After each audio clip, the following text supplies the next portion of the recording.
No, isn't it? That's okay. I was a bit nervous when you show films to the public, because it's just like, what people are going to think. Yeah, what did you think? Yeah. What did I think? Yeah, you've seen it about 200 times. No.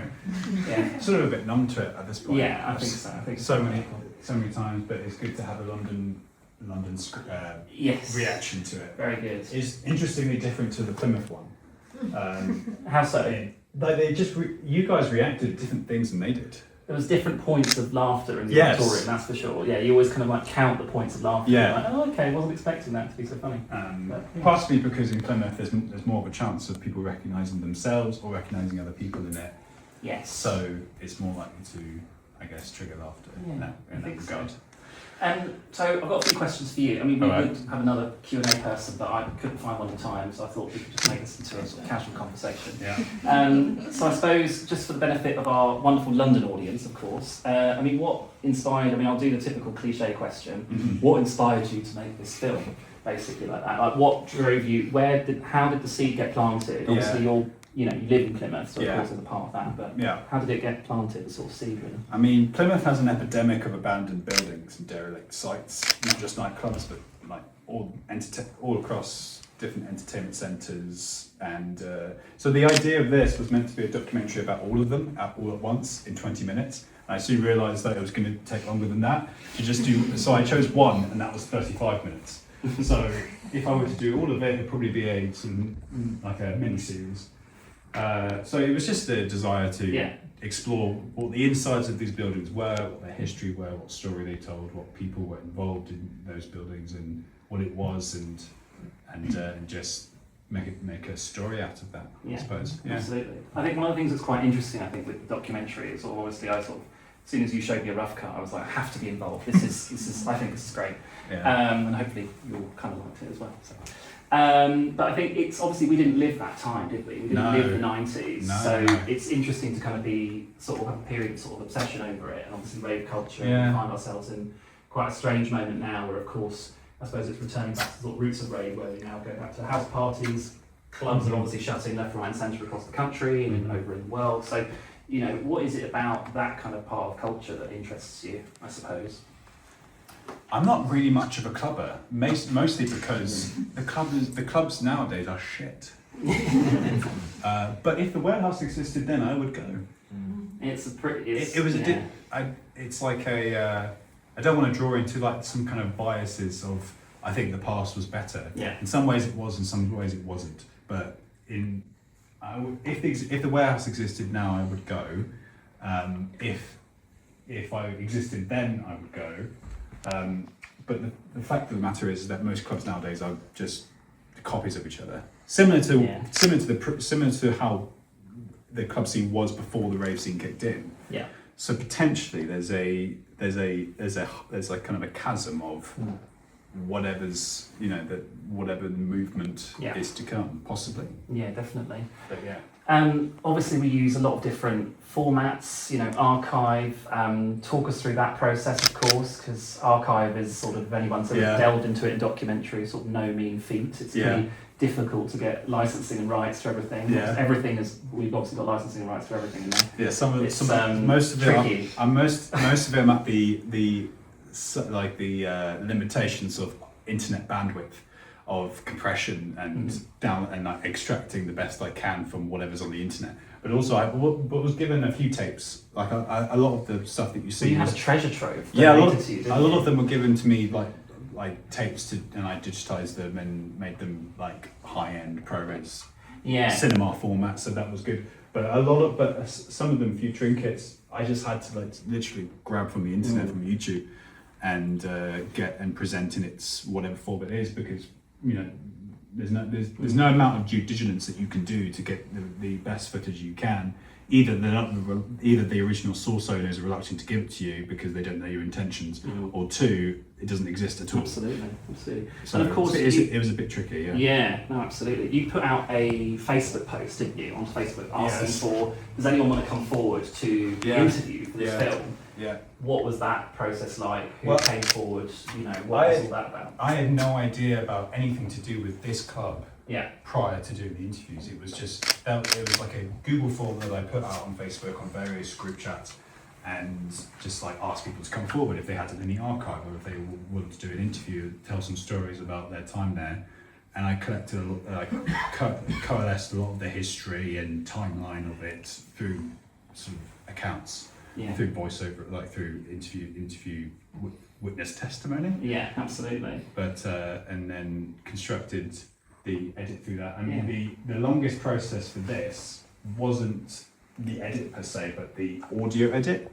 So once we had the interviews all done, I did about 11 interviews in total, and to construct the edit from that was the longest period, because you're essentially constructing the story foundation through the voiceover.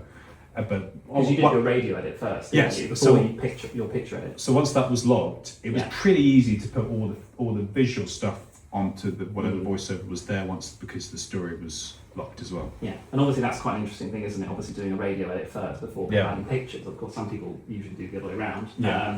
But I think for something like this, obviously, and it sort of leads me on to my next question, which is about kind of your sort of lack of sort of talking heads. Obviously, we don't see anyone, we obviously hear it.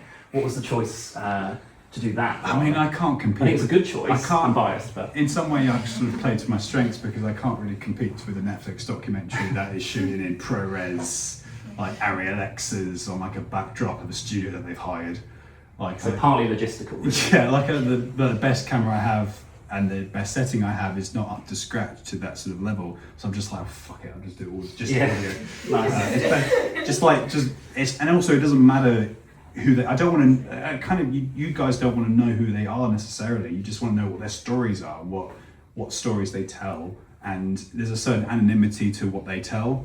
I interviewed DJs, ravers, managers, all these people that were involved in the warehouse in different facets, but yet they were sort of equally valid by the fact that we didn't show them visually. I think that's the thing, isn't it? Yeah, you summed it up really nicely there. Is that it's the animosity, isn't it? It's the fact that everyone is on an equal footing as each other, really, because it's all voice testimony. No matter if you were a raver or a club or a promoter or a DJ, everyone was of the same footing, and I think it's very, very true. I mean, obviously it would be lovely if something like the warehouse existed now, and there are places where, I think there are pockets where it does exist. I think we can't say it doesn't exist, but I think it's incredible to me that the whole of the southwest of England descended on Plymouth, because Plymouth, like Union Street, had loads of clubs all lined up. Like loads and loads of them there. Exeter, Bristol, those clubbing scenes hadn't either formed or fully developed then, most people, as they are now. Lots of people from Cornwall and descending down on coaches. They, as you say, as it says in the doc, they go off the coach, back on the coach after it ended, and just go straight home. It was great. It was a real central point for a lot of people, and a lot of other clubs in Plymouth as well, such as the Academy, which we touched on briefly there, but that has a kind of different story of downfall. Absolutely. But absolutely. I want to say, obviously, we're going to have some questions first, and then obviously I'll do thanks at the end. Does anyone have any questions about this documentary? Don't have to have questions, we can just carry on talking. Go for it. Well, one question and a comment. One is not just a London audience, because there's some here in the audience who were there. Oh, yeah. I can verify for 4 years of my life I lived there. Brilliant. You went to the warehouse? 94 to 97. Wonderful. And I don't know anyone from my school. Yeah. Some of my closest friends I met there, and I'm still in touch with. That's amazing. That group is Rave to the Grave, because we're still going. But the more practical question is, one of my friends who was there said, "Are you going to tour Bristol? Because he lives there and he wants to see it." Yes, we are. We would like to screen it at Bristol. Either there is desire from Bristol audiences and Exeter. How does one sign up to know that, and then I can? Once we have a lock date and screening and event and all that, it will be public. So we have to find somewhere that takes it on. But possibly, we would like to screen it at the Watershed Cinema. Okay. We have messaged the Watershed, which is waiting for them to get back to us. I have harassed them about 10 times. So, possibly an everyone cinema there, or just maybe a university screening. But if you plan to go there, that's great. It's our absolute plan to tour in the southwest. We have kind of made sort of noises about that. We just need people to respond and possible screenings in Exeter as well, and Falmouth, and parts of North Devon as well. And thank you for putting this together. This is fantastic, and there's so many memories. Thank you. It's great. We're still going. Yeah, absolutely. Any other questions from the audience at all? Yes. I'm not a film person, so my critique can't extend much beyond me saying I absolutely loved that. It was brilliant, and just the most incredible soundtrack. but I'm curious to know what your emotional experience was in making that film. Was it something that left you feeling hopeful or sad? And also, what did you intend the viewer to feel at the end of it? That's a question for the director. Like hopefully at least a partial sampling of what it was like back then, but also, like I said before, a lot of the clubs nowadays are copies of each other. Mm. So there's an implication that possibly we're retreating back to our DIY roots, like the rave culture did when it was first occurring in the mid 80s, late 80s. So there's a possibility that there's. I didn't want to make too specific predictions, but I think there's a counterculture coming. I don't know what it is. We don't necessarily know what it is, but there is some kind of initial disenfranchisement with the current youth today, with whatever popular music is being produced today. Mm. So there's hopefully a predictive nature for the cycle of what's popular and what's fringe, and then it becomes popular again. Like yeah. so. But I don't know. Yeah. I think it's definitely coming full circle, I think, as well. I think that obviously we're increasingly ever getting out of touch the older we get, obviously, with what 18-year-olds are doing today. But it does seem that the 18-year-olds of today are not using their phones, which is odd that there was no phones coming back then, or at least they were obviously brick size and they weren't like they are now. So there's an element of, I think, retreating to that. So I think this is still there, but I think it's just not documented in the way it maybe has been during the 2010s. But that's my feeling towards it anyway, as well, so I share the same view, really. Yeah. No questions at all. Thank you. Not so much a question, but just a comment again, just to say that, like the gentleman in front of us, me and my two friends were regulars at Cultural Vibes in there. Amazing. I think I went in '92 was the first time I went to the warehouse, so to a rave night. And yeah, Cultural Vibes was a weekly occurrence for us, and it was a total game changer. It changed my life in my perspective on certain things in quite a sort of profound way, really. And it was lovely to see all of that. I really liked the way that you put that together. I liked the sort of jumbiness of the visuals, and it was quite sort of reminiscent of it. It was like that. And it was an incredible club. It really was. So it's good to see all of that. And yeah, the only sort of clubbing experience that I've had, I think, since that, which came close to it, and it was very different, but in some respects equally as exciting, was the dubstep. When dubstep was began in London, we used to go to a club called Forward, which was more of a kind of a garage club, and then DMZ in Brixton, and that was very, very exciting too. That was a great period of sort of countercultural clubbing that we experienced too. But yeah, thank you very much for the. You're very welcome. Do you think something like this could emerge today, given the proliferation of phones and like Facebook and social media and stuff? It would be like something that? different. I don't think it would be exactly this, but it would be something different. But maybe the similarities would be it would start local and then it would extend. I don't know exactly what it would be, but I think did you say something about that people are, if they're going clubbing, young people nowadays, they're a bit. Well, I think they're unattracted to the idea of I don't know. using their phones all the time. I think it would be probably problematic to say that it's not happening. I think it certainly is happening. I just don't think we know about it because it would be, which is absolutely how it should be, to be honest. Whether they're sort of squatting, whether they're there or they're intentionally there because they're allowed to be there, or whether it's like, I don't know, an illegal rave, whatever. I'm sure there's things like that happening out there. Of course, we wouldn't know, but yeah, well, hopefully. I mean, there's a sort of hopeful element which I hope comes through in the film, which sort of demonstrates that. But yeah. Any other comments? I mean, it's great that we have former ravers and people who know the warehouse and have lived that. That's actually brilliant and unexpected. But David Green, who was the guy who ran Cultural Vibes, he gave me the best footage that you've seen in the doc. I went around his house, gave me 5 VHS tapes, and I captured them all, and they were some of the best footage I've ever done. And they're all on here. Yeah. I tried to avoid that camera. They all kept, yeah. In fact, I think I might have been a bit paranoid about it. Did anyone find themselves in here? I didn't see myself. A lot of people in Yeah, there. Most of our friends were there. Yeah. And also a lot of people that I actually still know, but also people that I used to see going out, who I've got in my brain. I didn't know, but I see all the time. Yeah. And I recognise them in those, and it's very bittersweet. I've got to say, it's quite emotional because there are some people there that aren't around anymore and things like that, And the thing is, you can get very nostalgic about all these things, but at the same time, there was a dark side to it all, And I think these days, this kind of thing maybe might not happen because the drugs are very different. You know, and I think that the drugs really kind of formed this sort of scene. There was a real kind of innocence going on there. And I think like drugs these days are quite a different experience. And that's what really kind of formed this whole thing. You can see it in people's faces. It's just like that sort of, I don't know, that kind of people being so kind of unaware of themselves, you know, and it's very emotional watching it because I just so clearly remember walking up those stairs, like, and hearing the sound of it. And also the other thing that really kind of cements it is because the club shut at 2. So you get in at like, if you were lucky to get in. So I mean, I remember being in the queue and being crushed in the queue and like having my glasses broken in the queue, you know, because the queue was so mad. And it was kind of cool, but it was sort of a bit like scary at the same time. Do you know what I mean? There is a dark side to it. And like you get in maybe 10:30, 11. And you knew that you only had 3 hours, you know, and you really had to make the most of it. And at 2 o'clock, like the place was going off, like unbelievable. The energy, like it was nuts. You turn the lights on, and the whole place would be going absolutely mental. So you stop at a point where everything was going nuts.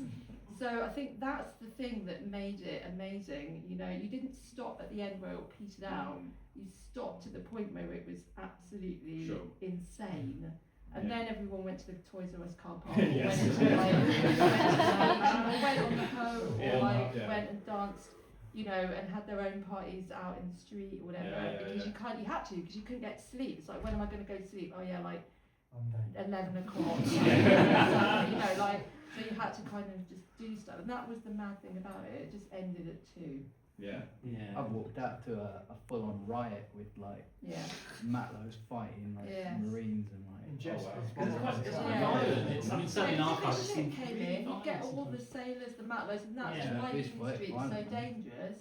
You'd get a ship coming in, and all the sailors would come off, and all the women would go down there because all the men were there, and you'd have riots. There were riot vans. There was all sorts of stuff going on outside. But in the club, it was like that. We sort of allude to that. I mean, I said to Dan, I think that's another film altogether, the violence of Union Street.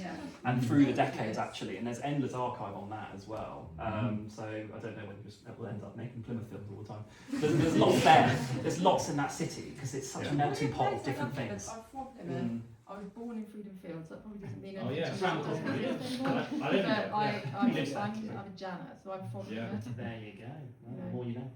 Just a final comment. You mentioned that it was a youth culture, and I started going there when I was 17. But there were people 20, 30s, in their 40s and their 50s. Absolutely. So it was that broad range, and it was come one, come all. So you know, there was Auntie Jackie in her 60s kind of stuff. It was great there. So it wasn't just youth. It was anyone who was in the right broad spectrum. Of course. Yeah. You had a question or comment at the back. Just wanted to circle back to what you were saying about the number of abandoned buildings. That was the initial sort of start. Kind of fascinated a little bit more looking at that building. It doesn't look like it started in the 90s. It looks like it's a building that's been around for 80, 100 years. You hear the similar sad story of, you know, it came from vaudeville and then you know, blues, and then, you know, the artists that we know, rock and roll, and then, you know, maybe, you know, reggae, and then into rave. It's just like a little snapshot of the history of that beautiful building. I think there was, it opened in 1930 as a cinema, exactly. And then it closed as a cinema, I think in the 50s or 60s, and then it became a leisure entertainment centre in the 70s and 80s, and then I think in the 80s at some point, I'm not sure when, it became like a music venue of sorts. I think Talking Heads played there. Various like bands that were up and coming at the time or popular at the time would play at the Warehouse before it was a rave place in, I think, 88. I think it was started as a rave place. But that could be its own doc, to be honest. But I chose to do this just to not, I guess, complicate things. It's a make it too long. fantastic snapshot. It really is. It's just like I said, going in and stripping it out so you couldn't use it is a reoccurring incident. We went back to an old London rave place that had been closed down for a secret, you know, reunion. When they found out about that, they came in and just took the roof off. It's just like, you're not going to go back in here. You know, we were almost determined. It's a great little window into Plymouth.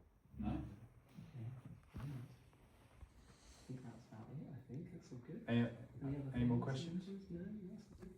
Just want to say a huge thank you to two people in the room, in particular, who are here tonight as well. Our wonderful sound designer, Isabel Dare, who's there. Thank you, Isabel.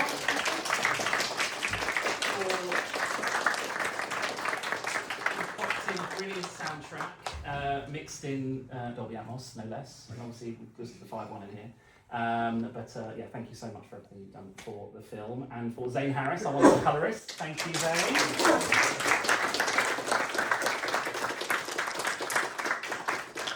Grading in documentary and archive is very, very important, so do give it the same credence as drama, please. Drama grading. But yeah, thank you all so much. Thank you to Close Up Cinema. We'll carry on the conversation. We're here till, I don't know, goodness knows when, so do come and grab either of us all together, and let's get the conversations going. Let's chat. Really, really grateful that you could all turn up to Close Up, because I know some of you come really far and wide, so thank you again for coming, and really appreciate that you're all seeing the film and for your lovely insight. So thank you very much indeed.